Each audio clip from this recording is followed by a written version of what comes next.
Hello and welcome to another episode of Trauma Bond and Elixir, the podcast where we explore the profound impacts of trauma on our minds and body and discover healing elixirs for the wounded soul. I'm your host, Lucia Costin, rapid transformational therapist, and part of the goal in this podcast is to create some understanding around some of the experiences that we are having as survivors and really showing you how much it actually makes sense. And today we're talking about self sabotage, procrastination, ADHD paralysis, whatever you want to label it as. It's those moments when we find ourselves wanting to do something or step towards something and we find ourselves really stuck. You may have your to do list, your action plan, you're all set up, you can't get yourself to take the step. Maybe it's making a phone call, opening a business, learning how to drive, picking up a hobby, whatever it may be for you. You feel frozen and stuck and unable to take the step. And this is an experience that many of us go through. And I know I went through this in so many different areas when I did not understand what it was. And we can label it as, being lazy or being unable. That stuckness, we can label it ourselves, or other people might label it without understanding the underneath of it all. What is really going on beneath the surface? And that's what I wanted to talk to you about today. I see that often when there's something we want to do, whatever it is, something small like organizing a closet or taking care of some task on your to-do list. Maybe it's something bigger. Maybe you want to start a podcast or put yourself out there on social media and share information that you really feel you know a lot about. And then when you step towards doing it, you feel stuck, you feel frozen. It's just not happening. And to describe this stuckness that I'm referring to, it's sort of like, the Tin Man in The Wizard of Oz, when he just could not move. He needed some help because he was so rusty, nothing was happening, even though he did want to get out of there. So you might be sitting in front of your recorder or phone getting ready, and you see that you're not doing anything, you're not pushing the button. So let's talk about what might be happening, because when we don't understand that, we can think that we're lazy, we're unmotivated, we're terrified, we're not smart enough, we're not capable enough, all the labels we might have heard as children. Maybe we want to self sabotage or we're punishing ourselves. I mean, all those things, what they are doing, they're adding to the shame and the burden we already carry. So our mind might be saying, go, go, go do that, share your knowledge, go present to the world, because you know what you are doing, you're so good at this, but it's just really not happening. So if in your childhood showing up, using your voice, speaking up was dangerous, if you were not allowed to use your voice, if you were called stupid, if you were just not allowed to share and speak, if any of those things happened, your nervous system would record that as being a threat. So, from a nervous system perspective, it makes sense to prevent you from doing certain things. The amygdala is the part that holds on to intense emotion, and it's a major processing center, especially for the emotion of fear. So, if speaking up as a child was dangerous, if your parents or caregivers were unpredictable, you can associate putting yourself out there for the world to see as very dangerous. And we also have a self protective nervous system, and its job is to keep us safe at all times. And so we know that when trauma is not fully healed, the past or present experiences often get superimposed on the present. So, what the nervous system will see, um, the things that you're trying to do now, if they will resemble the experiences that are labeled as dangerous, those past experiences that are already labeled dangerous, it will trigger this stuck mode that you are in.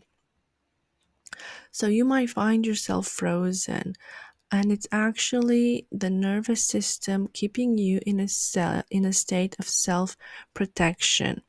It's the state of freeze. And what happens when you're in that state is we don't have a lot of energy going on inside. We feel like we can do this, but why isn't the energy there? Why we're not able to actually move out of it and do what we want to do? So it's actually a freeze state which worked well for us when we were younger because it kept us safe, it helped us survive. And the way the nervous system decides if something is potentially a threat to us is by using our past experience to determine if something is safe or not today. Knowing that the brain uses past experiences to predict future outcomes brings about more clarity. So you can take that really to mean um, anything that your system would see as a potential threat. It could go into a state of protection.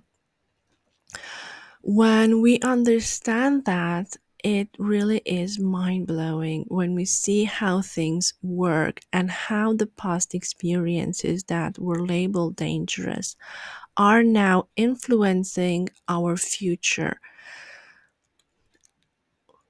And it's not that we're never going to do the things we want, but it's that we don't want to overwhelm our nervous system and just jump into it, as many people would suggest when they don't understand what's happening. Our nervous system really needs what Pete Levine labels as titration, which means just a little dip in and then we come out of it, and then we dip in a bit more and we come out of it, because too much all of a sudden can create an activation of our freeze response, and we don't want to shut down. And think of it as a bud, it opens slowly, little by little. It opens a bit and then it closes down until one day it's in full bloom. And you want that easy approach to things. You want to get used to things little by little, experiencing them and understanding that they are safe. We also need some boundaries, some parameters around it from start to finish. And our nervous system will feel safe knowing that there's a sense of choice. There's more safety because of that choice that we have created around it. So we really have to work with our nervous system instead of working against it. So I have found that for trauma survivors, we often go into freeze in many areas because many things can show up in our day-to-day experience that can disrupt us and can be labeled as threats.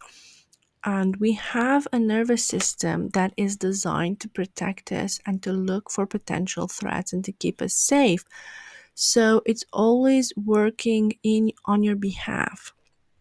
And this is why it's so important when we talk about healing trauma that we can't just deal with our thoughts.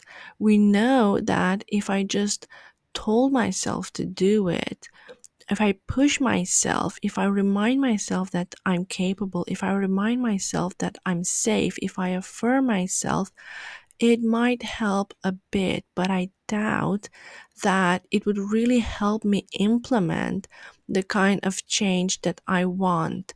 So we have to really work with the body. We have to begin to create experiences that feel safe, and to get our body and our nervous system to record those new experiences as being safe. And we need to build and build and build the capacity to be in the safety and to be okay with this feeling. And I think that there's a lot of truth and meaning in this episode because of how much it influences our lives. And I used to see that in a lot of areas, and it would remind my system of overwhelm, even if it was something very small, like too much on my to-do list. Anything that would create that sense of it's too much can also be labeled as a threat or a danger. It can feel overwhelming. So I want to just encourage you to, first of all, understand that you're not self-sabotaging. You're not doing this on purpose. It's not that you don't have what it takes. It's not that you're not smart enough, or that you don't have what you're unable to do it. There's nothing wrong with you. It's just that you are in a state of self protection, and we can work with that. We can find ways to begin to feel safe in a state of connection with others, in a state of present moment. Sometimes this is often challenging for those who have had to go into a state of disconnect in order to escape and feel safe. So, this is it for today. Thank you for listening. Have a great week.